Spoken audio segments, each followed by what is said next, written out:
Hey sword fans, time for another one of my unboxing videos. I have just been on one of my trips. I've gone down south and a few other places. I met with some clients, some new people who glad I got to know, went to an arms fair and just trundled around finding things, having a bit of a rummage. I love a rummage. And it's not my biggest haul, so this won't be the longest video ever. But I've got some new bits, and enough to make a big video about. And this is the fourth time I've tried to make this video, so I am going to get it done. Also, I had some criticism for the last time I made a video. And it wasn't the issue that the picture was a bit fuzzy, because yeah, it was. Something happened with my camera settings and I didn't want to film a no script, no cuts 30-minute video again. But it was that my unboxing video doesn't have any boxes in it. Because I usually have my case that I travel with on my desk in my photography studio in front of me, and I just pick things up out of the box. So I'm committing to the bit. This is an unboxing video, and everything you see will come out of the box. So, as per usual, I'm going to start out with pieces more entry level for novice collectors, because you know I like to keep my site stocked with things that I would have bought 5 or 6 years ago, because well, collectors of today will turn into the museum curators of tomorrow. And yeah, I like to experience all levels of antique arms and armour. I have some of my fancy bits, but also I like to keep a few of the cheap and cheerfuls for myself, just in my own personal collection. They are wonderful to experience the whole range of arms and armour. So, to get started, the first thing that's going to come out of the box, there's a lot of stuff in here.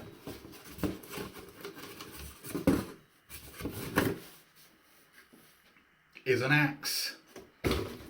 I love axes. I know some people find them a bit strange, but I have bought and sold around 100 to 150 antique axes. They're great. Most of the ones I've had are Indo-Persian, because the battle axe went out of use in Western Europe quite early, because swords and hammers are great. But in the Middle East and in the Indian subcontinent, the axe was still relevant quite late. And I have a little personal collection of fancy ones and workmanlike axes. And this is a nice entry-level piece. It's a bulova. It's an Indo-Persian axe, usually from North India. And this one has some silver still on it. It feels good in the hand. And it's of the type that is usually described as a mustache axe. So this is a slightly older and more pronounced mustache axe. And yeah, more of a walrus thing going on here. More a little big handlebars. And quite fun. It has the remains of silver on it. Let's see if I can get that in. There you go. If it had more silver remaining on it, it would be a bit more expensive, but it doesn't. So it can be yours nice, cheap and cheerful. It'll most likely be appearing on my Instagram before my website, because I am lazy and very busy. Next up out of the box, a jian. I love these. Usually the ones I get, I don't put on my site. I find them specifically for people, and they're kind of the fancier ones. So I'll find a jian for someone and send it straight to them. A lot of the time when I source things for people, I don't show them off, because people like to be private. People don't like to always see or for other people to know where this stuff comes from. fair enough. So it's very rare that I get to show off a jian, and I've had one or two of the fancier ones on my site over the years. This is a nice, simple, basic one. This is late 19th century Qing Dynasty, and it is just pleasant. It feels good. It has a really nice grip. Hardwood, soft ribbed. Feels good in the hand. Circular, and it has a lovely. There you go. Set of engravings and a lanyard hole. Again, this is a cheap and cheerful. It's just a lovely little short sword. If you want to have a cheap and cheerful Chinese weapon, let's say that 10 times, or if you want to have... Sorry, I've been in a respirator all day restoring swords. My voice is very crackly. But yeah, if you're also a European fan of, or a fan of European hangers, this has about the same feel to it. They're great little tactile items. Feel good in the hand, they move nicely, you can switch them around. They are nice little short swords and sidearms. Might do another video on this if I manage to get a few more. Next up out of the box, you may have seen this one if you follow me on Instagram. This is a nice little steel hilted small sword. Most likely German, British or Dutch. I'm leaning towards British. It has a pleasant triform blade.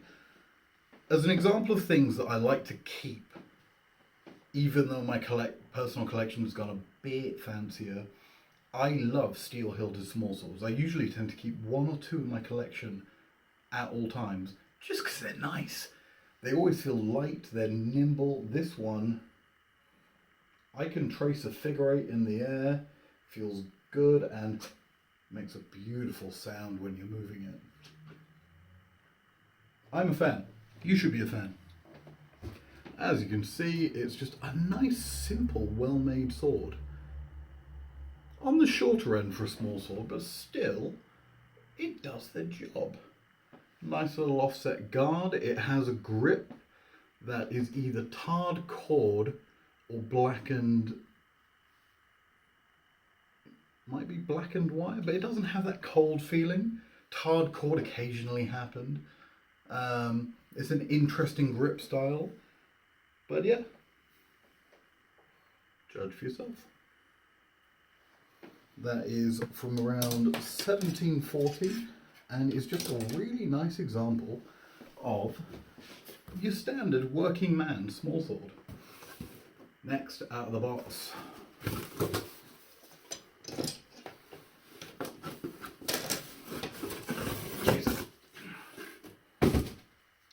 A fleecer.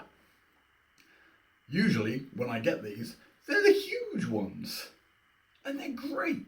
I'm not usually a fan of the little ones, but medium to really long, because the big ones are obscenely long, are quite fun. They have a good shape, they have a good feel, they have heft. They want to chop because they have really thick spines and a bulge here usually where they move on to the yeoman. This one is either for restoration or for display. It has a bit of damage. Its hilt is cracked, but that will be represented in the price. The nice thing about it is it still retains its blade decoration, so it has its yeoman there. There you go. Notches in the blade, and a bit of gold inlay there, which is quite nice. I'm a fan of this sword. Again, cheap and cheerful, nice little thing.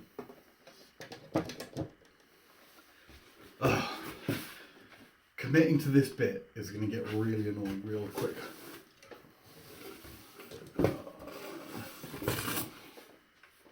Okay. A nice simple saber. This is a short version of a 1796 style saber. It's either for something like the East India Company, artillery, perhaps naval or dockyard battalions.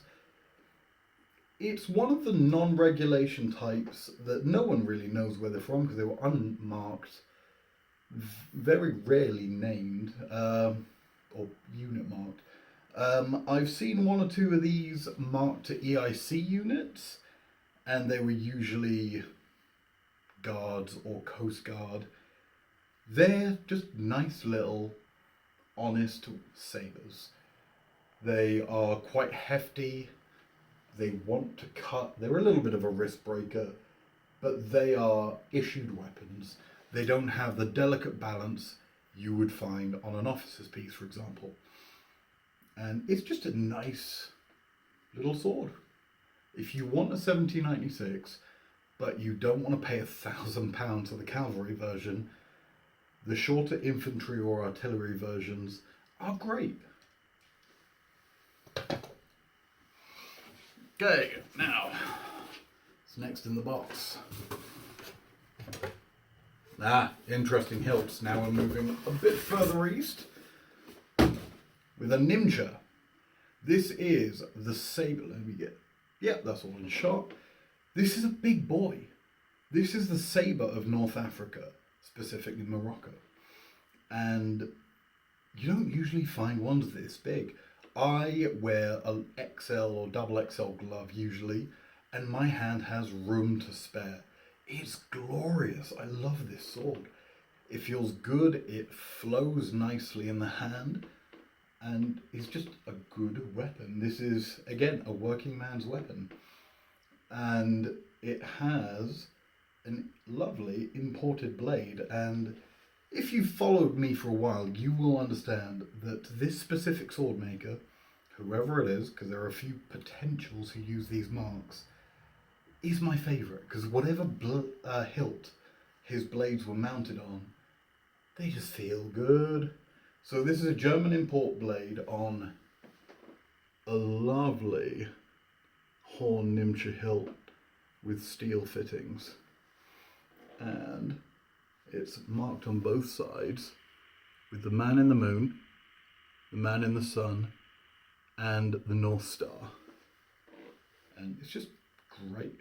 And like I said, these blades, they feel good on whatever hilt they're mounted to. The earliest dated one I found was 1767. This is likely 1780 to 1820. And it's just in spectacular shape for its condition. I'm a fan of this sword. And I don't get nymchas too often, so I'm not going to be too annoyed if this doesn't sell quickly. Okay.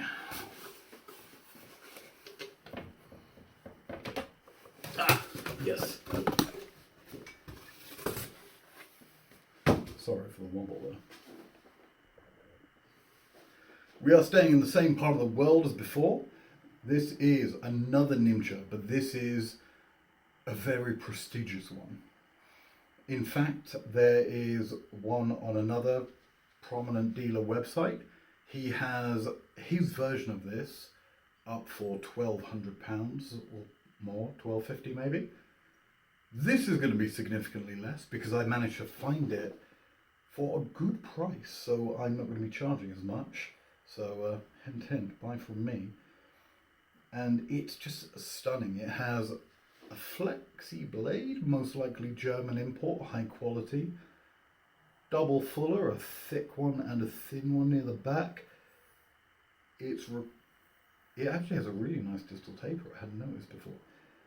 And it just feels like nothing. You feel like you're cutting air like butter. It just, oh.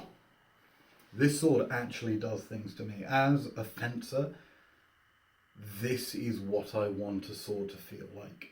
As a cutter, it's just absolutely incredible. So,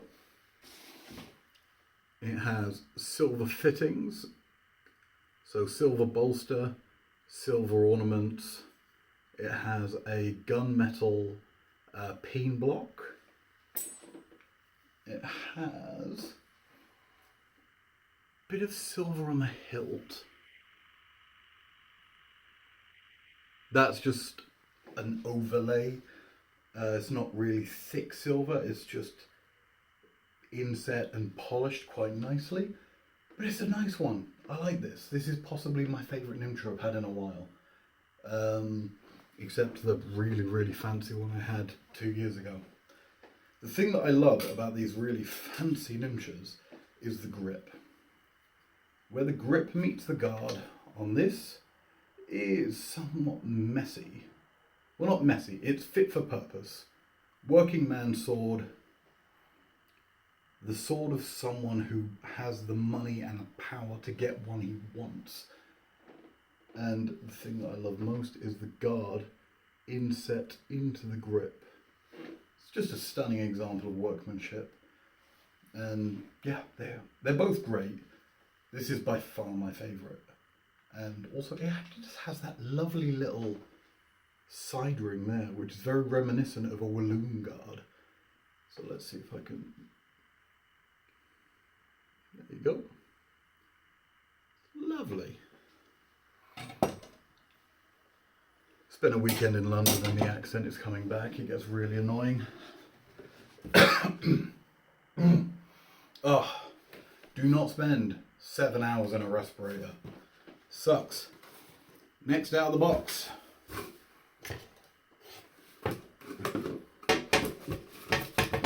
This box is so full of stuff. Here we have something that I found last minute and I just fell in love with it. I had to have it. It is a rather gorgeous talwar. Well, it's a sarohi technically. So a straight, almost straight bladed talwar. This is huge. It is very broad. It has a swollen tip section. The entire section of the yeoman is slightly thicker than the end of the blade. And that may have been an armor-piercing tip before it was sharpened at some point. I picked it up because it is... Let's see if I can get that in frame.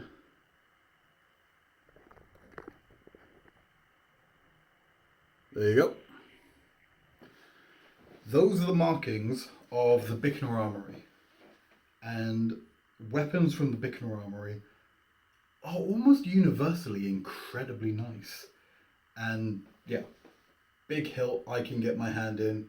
Again, quite rare for Indo-Persian swords to have a big hilt. A bit restrictive, as always with Indian swords, but that is just the nature of Indian swords. And it's the blade shape that got me. I really, really, really love it. It's almost reminiscent of a killage with that really, really thick yeoman. I have to stop saying really, really. I just love this sword. I really, really love it. And it's technically it's fuller. There's a bit of a suggestion of a fuller up here, but it's just a flat bar with a swollen tip. It's heavy. It's a cut and thrust sword. It has a viciously sharp yeoman.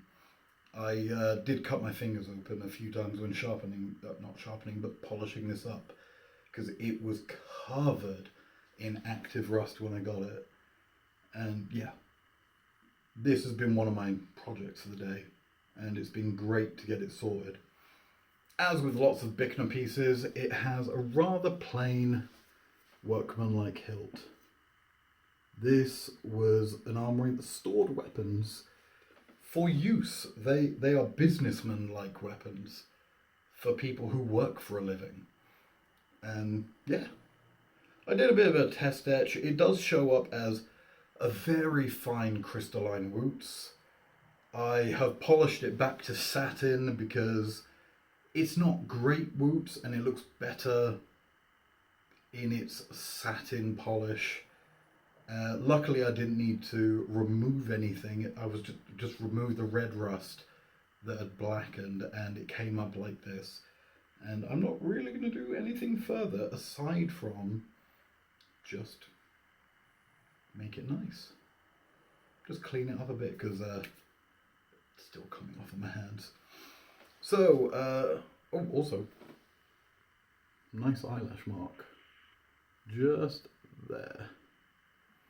So eyelash mark, the Sanskrit markings, Uh, I have had a look at the serial number because these are serial numbers rather than names, which is something I see put online quite a lot. And lots of 5s, lots of 4s, and a 2. And just this sword doesn't bend. It is properly rigid and thick. It does also come with a scabbard, but I've been cleaning that up in my workshop room. And yeah, great sword. Somewhat in love with it. Will be sad to let it go, but whenever I get a bick and a sword, they always leave me pretty much within the week, if not the day. So I'm going to enjoy this for the short period of time I have it. Because rare sword and lovely piece. Let's find the box. And what's left? A few things left.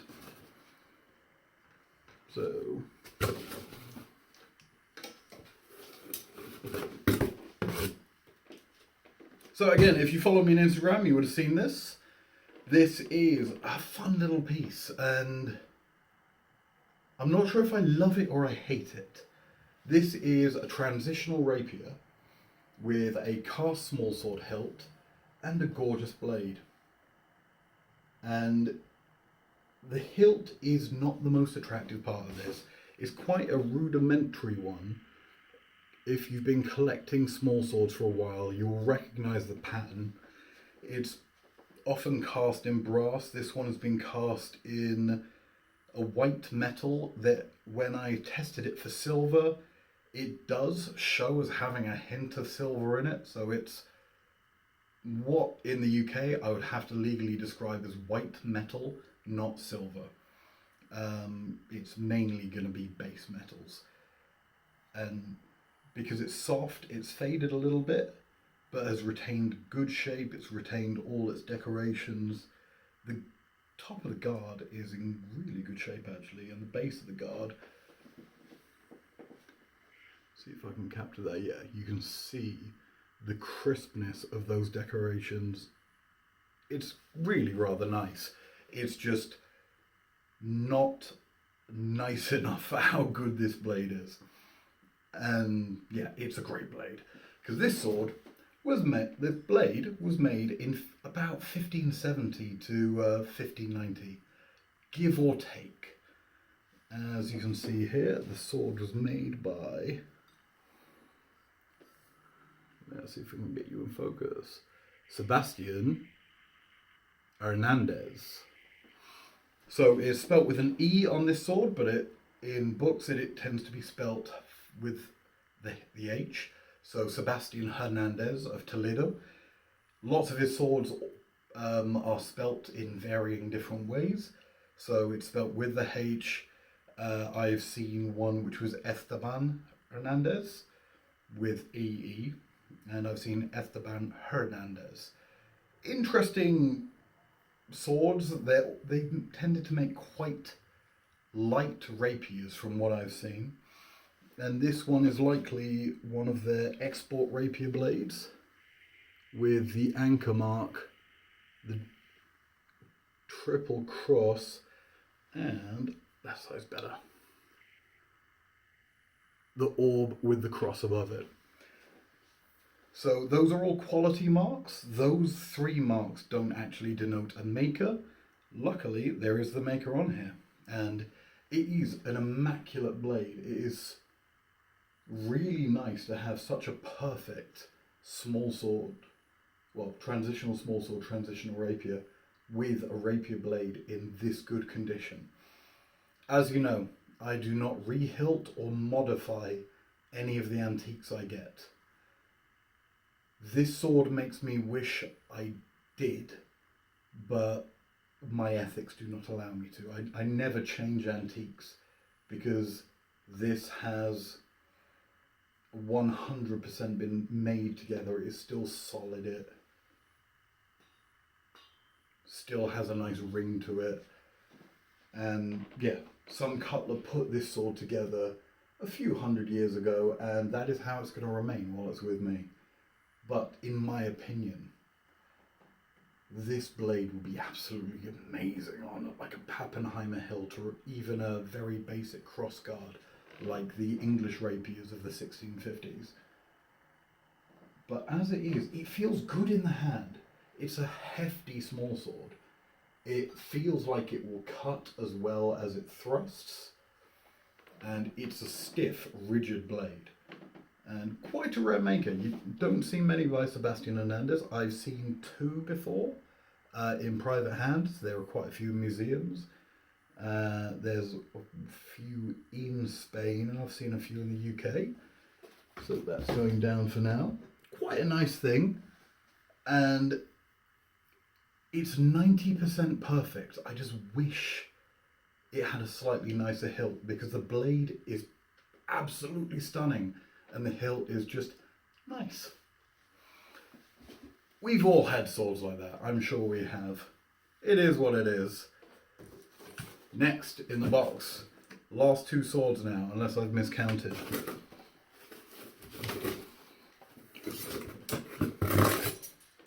Aha! So, we are back into one of my favourite subjects. The Anglo-Indian sword. I love these.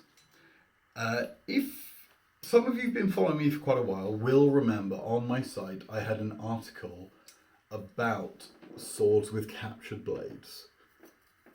And there was a sword with this exact hilt on a beautiful Wootz killage with a massive armour-piercing point and thick gold work all the way down the back edge of the blade and on the ricasso.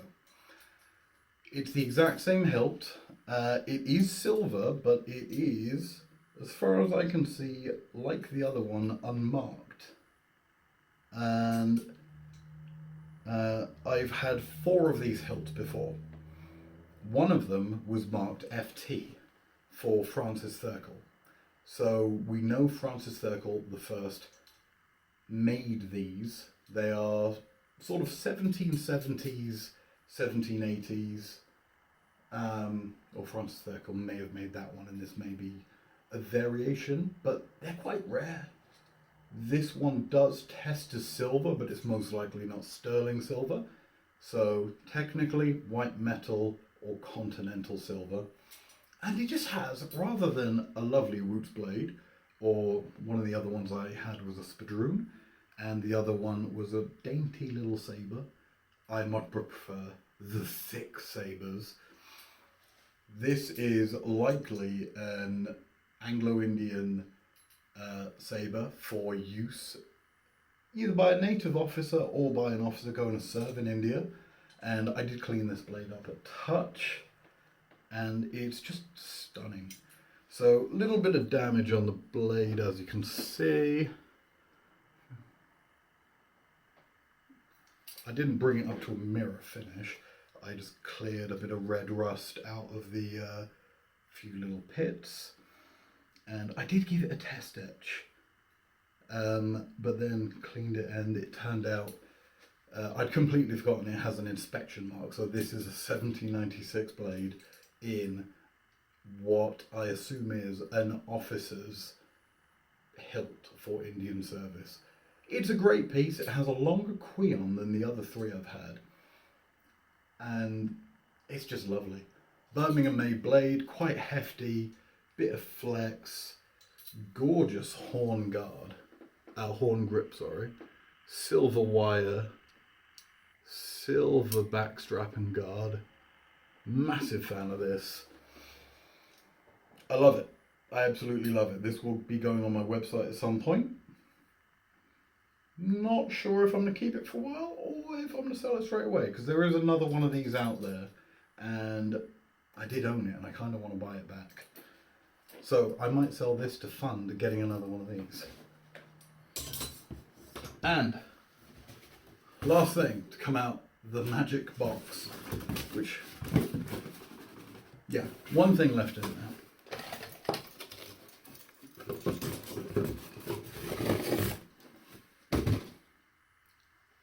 This. It's great. It's mad. It has everything I love on a sword. It is a very slender backsword blade. Okay, so I'm going to start out giving you some information. This sword is from about 1650, give or take. Some people have said that this style of sword is 1610. I think for this example, that's a bit early. I think this is about 1650. Gonna be a bit loose with what date it is. It's definitely pre-1700. And it's Swiss, or in the Swiss style. It may also be Scandi, from the Scandinavian nations.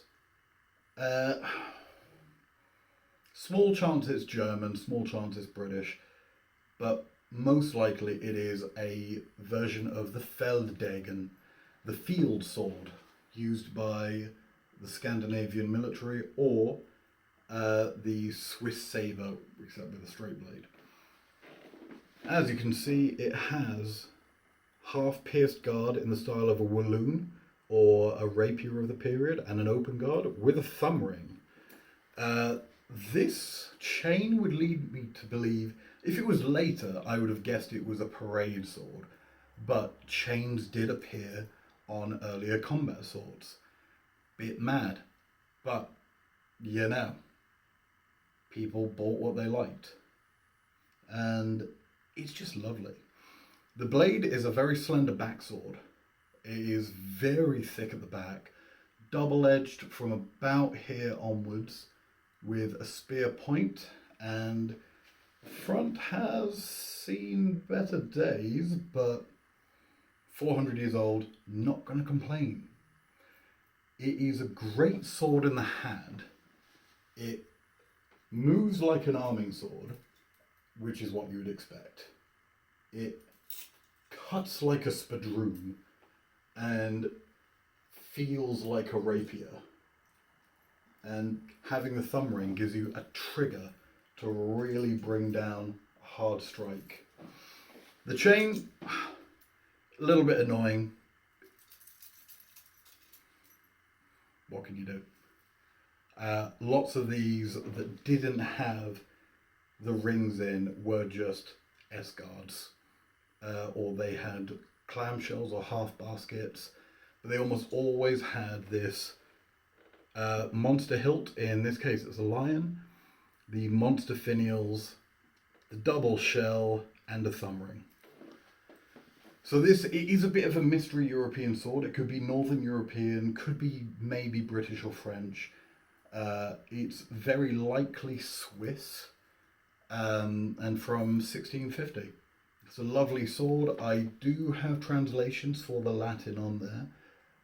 The Latin sounds very cool, but I just can't remember what it says because I'm filming on the device I have everything saved to. But it does have wonderful engravings all the way down the blade. Hopefully you can see that. There's the scimitar, there's birds, there are various various clouds. And yeah, it's just a great sword. A little bit weird. The pommel has been over cleaned a bit, but I am just gonna play with it, and eventually that steel will darken with time, and I'm going to advise it, whoever buys this off me, not to polish this, because the guard is starting to age in quite a nice fashion, but as you can see, the steel pommel is not aging as quickly as the steel guard. And I assume that's just because it's been packaged away and something's been rubbing at it. But yeah, if you want a weird spadroon rapier arming sword broadsword with dingley bits, yeah, I'm your man. I believe that is all the swords and weapons that I have for this show. There may be more. I may have forgot. It's been a long day and I have tried to film this video many times and I am tired. So this will all be available on my website at some point. It will most likely be available on social media before. Like, follow, subscribe, all that nonsense. And if you are looking for anything, just let me know, because I find stuff. And a lot of the time I don't buy it because I only buy what I like. And if it's not for me, but you want something, I can source that stuff.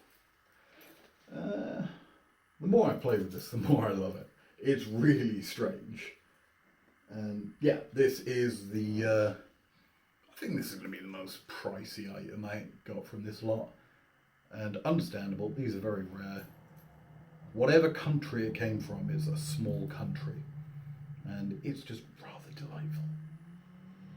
Well, I've been Thierry the Sword Guy. You have a good day. Enjoy swords. And like, follow, subscribe. Ta-ta.